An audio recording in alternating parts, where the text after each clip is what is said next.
When the creators of the Rose were looking to commemorate in a column the contribution made by local people to the First World War, they decided to use the date of death of a local soldier to mark this.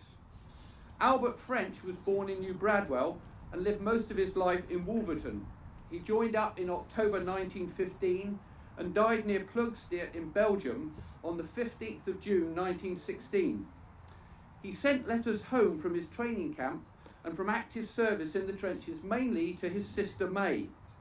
When she died in the mid-1970s, her relatives, and I'm glad to say that May's daughter Leslie is with us today, anyway, they disposed of the letters, and I found them in a box of old books.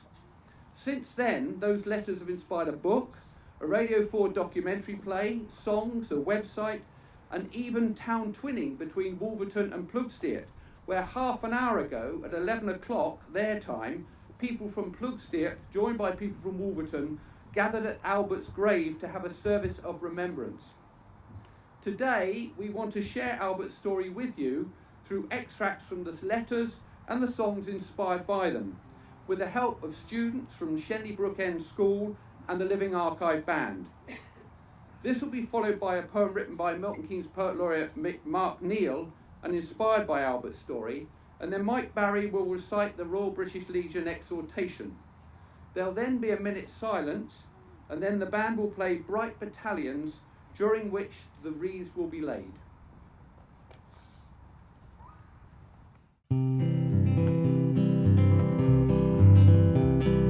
Quick, let's get our tickets for the show.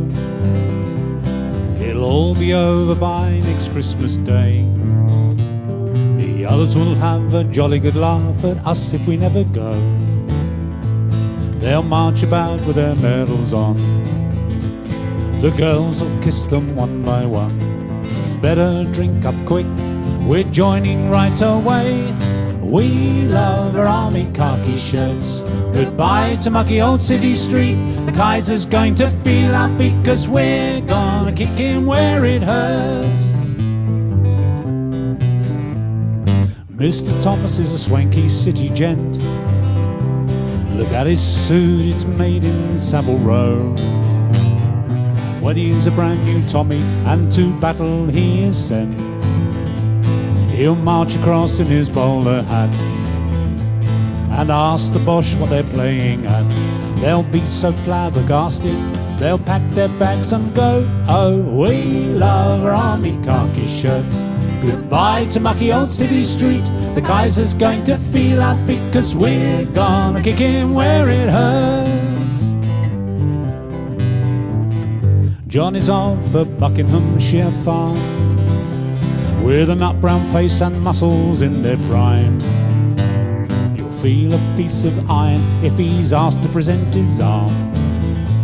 His scythe is not for cutting grass, it's as sharp as a piece of shattered glass. When he mows those Germans down, they'll know he's Father Time. We love our army khaki shirts.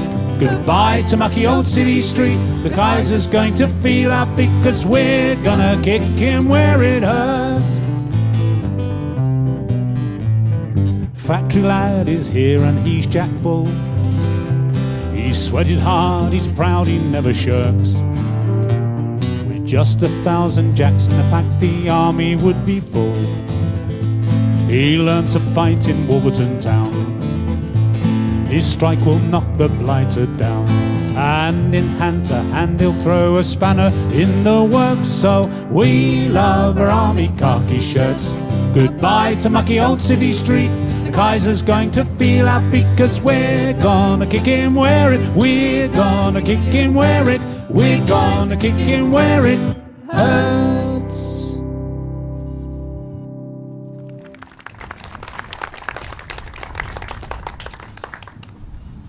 Albert French lived at 60 Young Street, Wolverton, with his widowed father, elder sister May, and younger brothers George and Will. According to official army records, he enlisted in the 18th Battalion of the King's Royal Rifle Corps on October 18th, 1915. He gave his age as 19 years old. He was only 5'3" and 7.5 stone, just under 48 kilos. He was sent to a training camp at Gidea Park near Romford in Essex, and this first letter is dated 6th November 1915, with some parts being read not just by Albert, but by his dad, sister May, and younger brother Will. Dear May, I've just received your letter, and being as I have plenty of time, I'm going to write you a good letter. Of course, when I send a letter to any one of you, I really mean it for all of you. Thanks very much for sending me the handkerchiefs quickly, because I lost the one which I took with me. A gentleman in our room has since given me 2 nice white handkerchiefs, because he's going to have khaki handkerchiefs. I shall get 3 khaki handkerchiefs sometime, so that will make 7. I shall send 5 home at a time and keep 2. We now have in our company Lord Butler's son, who's going to have a commission, a lord's son, a Belgian millionaire worth £15 million, the Earl of Crewe's son, and 6 well-known gentlemen valets. So you see, May, we have quite a lot of gentry in our company. In Will's letter, Will asked me to get some cigarette photos, but as most of the fellows smoke woodbines, I shall not be able to get him any photos at all. He also asked me how many Germans I shot on my route march. Tell him that we did not see a German of any description during the whole march. When I come home at Christmas, I shall bring him something back better than cigarette photos. And of course, I shall bring George and all of you back something as well. If you're going to send me some chocolate next week, May, I shall be very glad, and thank you very much for it, although it has not yet come. If it does not come, I shall know the reason why, as I know you can ill afford it. I'm going to try and be in a better position than I am before another 3 months, and I'm going to try and be a Lance Corporal before Christmas. Last Friday we were short of section commanders, so the commander asked me to command one section. I had to drill them, and the commander said I was very good.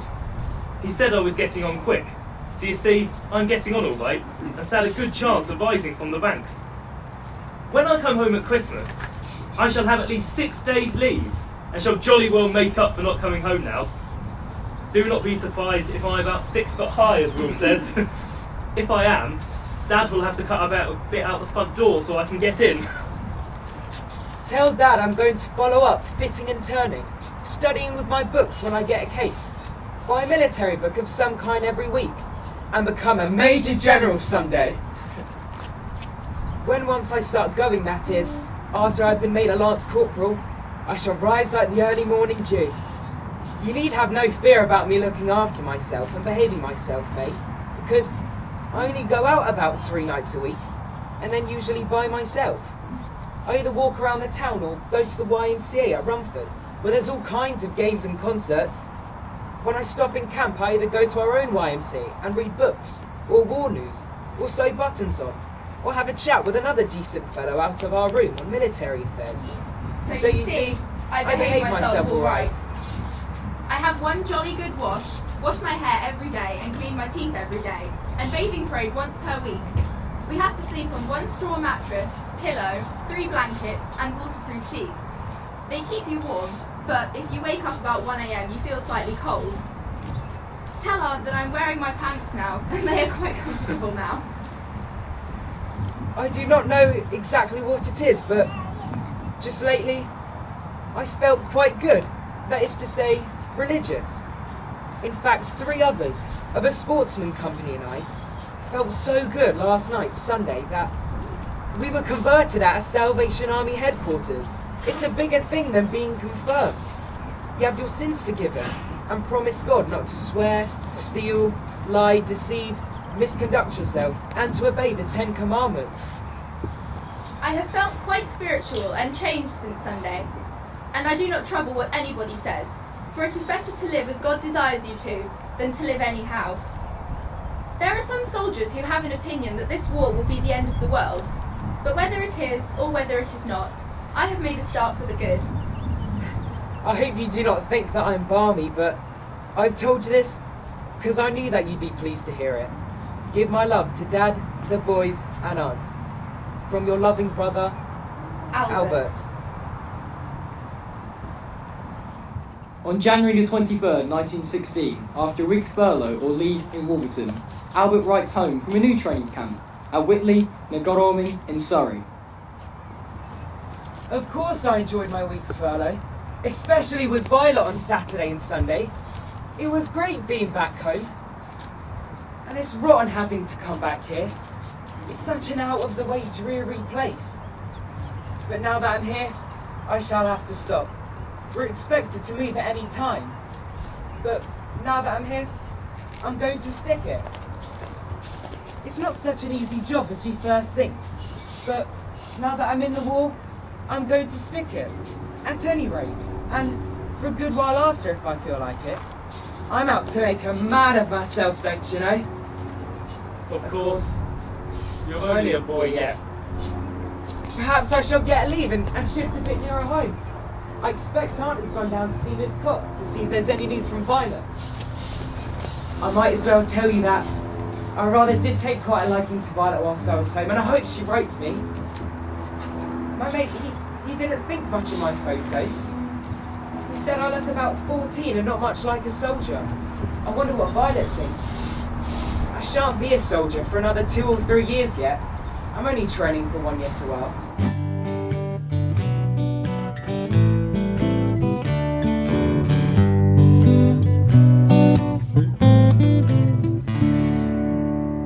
I met him on a Saturday. He looked smart in his uniform. We strolled along Church Street with his sister May. He didn't talk much but said his name was Al. Could he walk with me on Sunday? I said certainly, for my heart was a little wobbly. We said goodbye on Sunday. I asked him for a photograph. I think that maybe I was a little bold. You don't have very much time when you're a soldier, so I'll send him off a letter. He will write to me, for my heart is a little wobbly. He's learning to fight somewhere south of Aldershot. It won't be long now before he's at the front. I hope he's on leave again. I hope he's home for Christmas. When this blessed war is done, we'll have a chance to see why my heart is a little wobbly.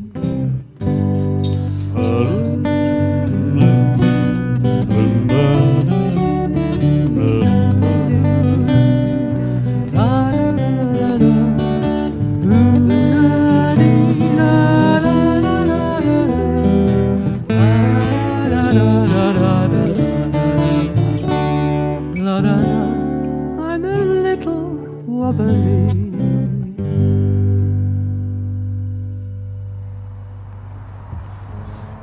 After completing his training, we know from official army records that Albert and his battalion went overseas in May 1916. On June the 4th, he writes his sister May a letter. Dear May, I'm writing to you again, hoping at last that you are in the pink, as it leaves me the same and in the best of health. Having it very quiet here as yet, I wish it was more lively. The parcel Aunt sent was grand, and I thank you very much for the sweets and chocolate. Everything's twice as dear as they are in England, except cigarettes, and it's all of rotten quality. France is no match for England. I think the photos you sent were grand, May. I've never seen anyone come out better.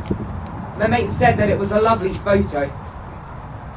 We're quartered in Musty Villa, which is the name given to our dugout. You have to do your grub up securely or half it disappears to the rats and mice. But they aren't as half lousy as people make out they are. We're having it quite warm here as yet, but that just helps keep you alive. We've got quite used and comfortable to our dugout. Other of our dugouts were called Hotel Dorati, the Happy Family, and the Abode of Love. Yours and Will's birthdays will be soon, won't they? And mine also.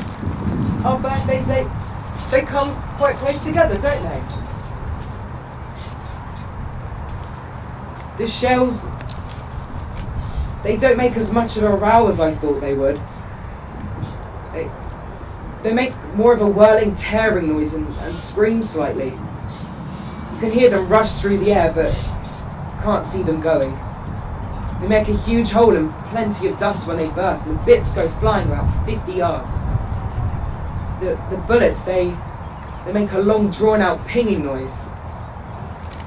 Well, dear May, I must now come to a close with my best of love to you. From your loving brother, Albert. In that same bundle of letters that Roger found was a letter addressed to Albert from his sister May. 60 Young Street, Wolverton, Bucks, 6th of June 1916. Dear old Albert, just a line, hoping it finds you in the pink as usual. We have just had the sad news to say that Lord Kitchener has been drowned. My word! We hadn't need lose men like him, but still, I expect it can't be helped. Well, Albert, you liked the photo then? Aunt did not. She said it wasn't like me. But everyone else did, and I did myself more than any I have had. Well, old boy, how is the weather out in France? It has been wet here all the weekend, and Monday and today. None of us here have got any holidays, nor the school children, so it will seem a funny holiday. I might go to Bedford on Saturday or Sunday, just for a change. The young boys here aren't half having to go up and enlist, and some have gone to France today to work on the railway. Dad and the boys send their love. You will soon be sweet 17 and never been kissed on the 22nd of this month. Well, cheerio, and keep on smiling. I will close now with all my fondest love. Hurry up and send me a line, as you know you owe me one. By the way, Albert, send us a card if you have a chance to get one, as they are so pretty. Your loving sister, May. I sit on the parapet, day is a-breaking, I sit and I wonder, is Jerry awake? I like to peek over, see dawn at its breaking, but snipers are quick if you make a mistake. Back in the town where I was born, people are waking this midsummer's morn. They have no cause to fear someone waiting to shoot them. It's only dawn's chill makes them shiver and shake. When Kitchener pointed his forefinger at me, I took up the challenge, went off to enlist. The barracks, square bashing didn't deter me of the life that I led. There is little I missed. I hadn't seen troops take a shell's direct hit, bullets and barbed wire that tear men to bits. Now the life of a soldier looks different to me. I won't play the hero, just try to exist. When I close my eyes, I see all the old places, the great carriage works stretching out Stratford way. And half of my friends there, I see their tired faces as they walk through the gates at the end of the day. The places we walked, the towpath, the track, half of me wishing that I could be back there. But there's no use wishing what simply can't happen. I'm here till it's over and done, come what may.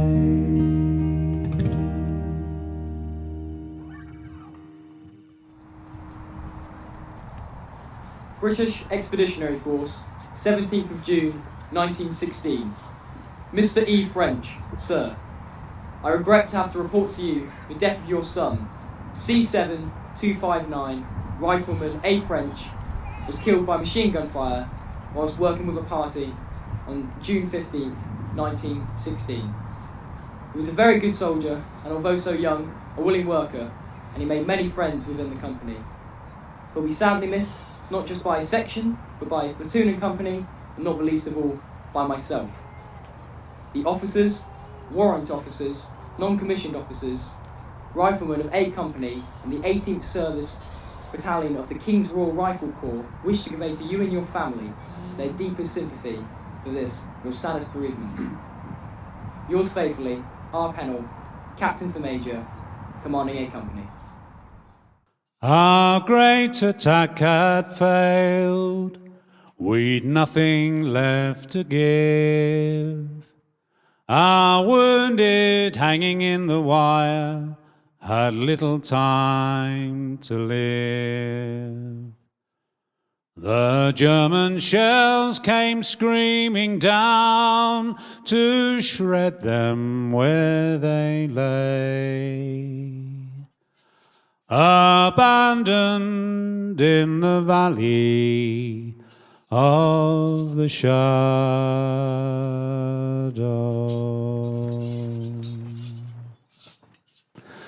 The torn and shattered fields, the bits of wire and steel, no blade of grass or branch or leaf to make the place seem real.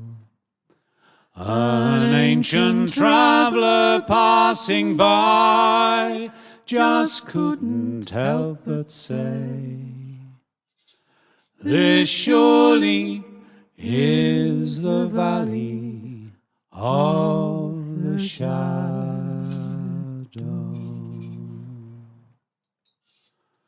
The battleground at night would look as bright as day, as very flares turned blackness into ugly, lifeless grey. The twisted shapes that once were men in senseless patterns lay. The tenants of the valley of the shadow.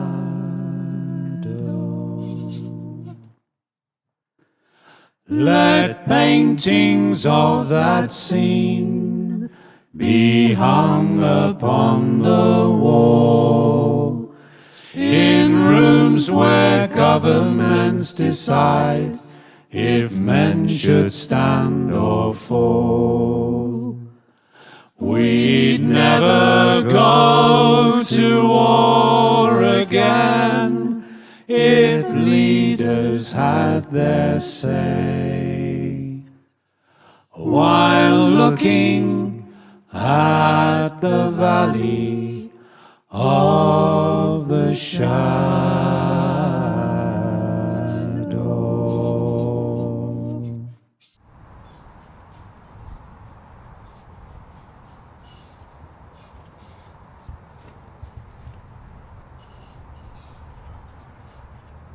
8 months for Rifleman Albert French.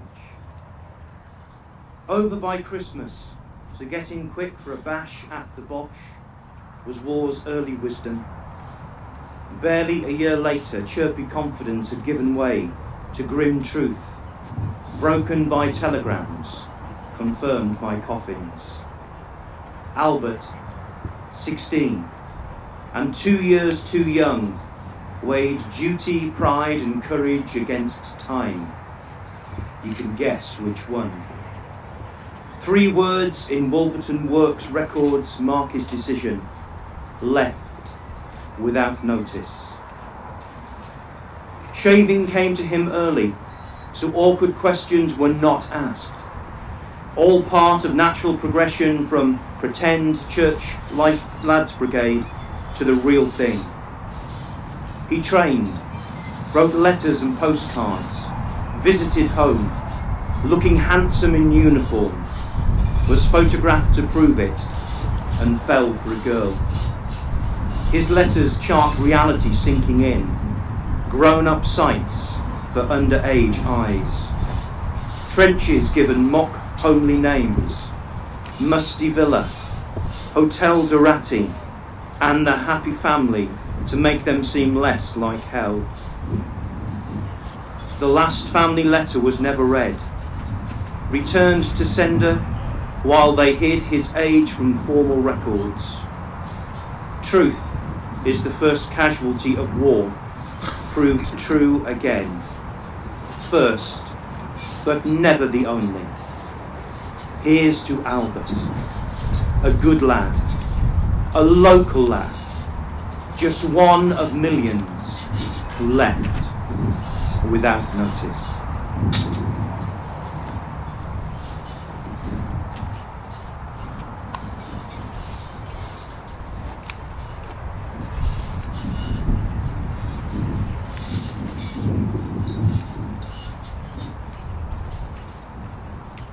They should grow not old, as we that are left grow old. Age shall not weary them, nor the years condemn. At the going down of the sun, and in the morning, we will remember them.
Go home, tell them of us and say, for your tomorrow, we gave our today.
So far away those days of light, when the boys were all rushed off to fight.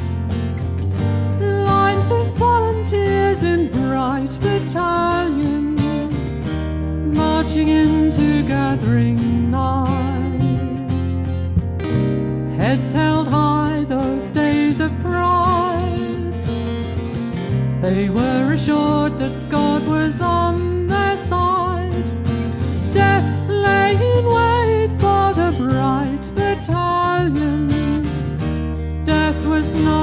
we deny. They shall not grow old as we that are left grow old.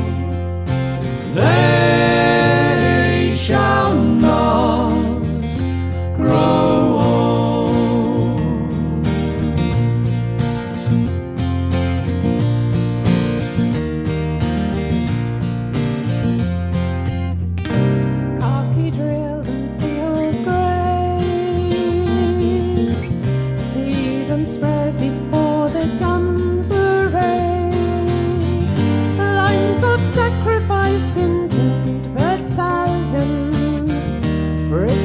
Tommy had to pay. There's a look I recognize when I see it in a soldier's eyes. You were there among the doomed battalions. You saw death with no disguise. They shall not grow old as we that are left grow old. They shall not grow old.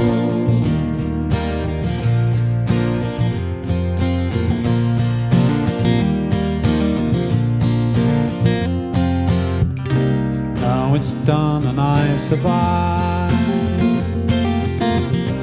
Why should I be spared and left alive? I am not numbered with the bright battalion.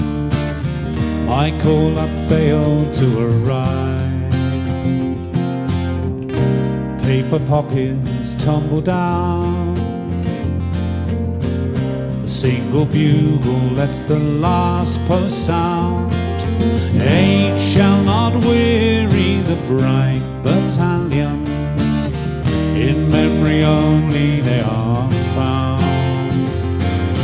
They shall not grow old as we that are left grow old.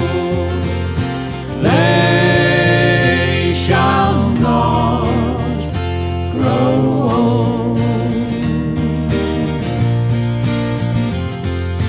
They shall not grow old as we that are left grow old.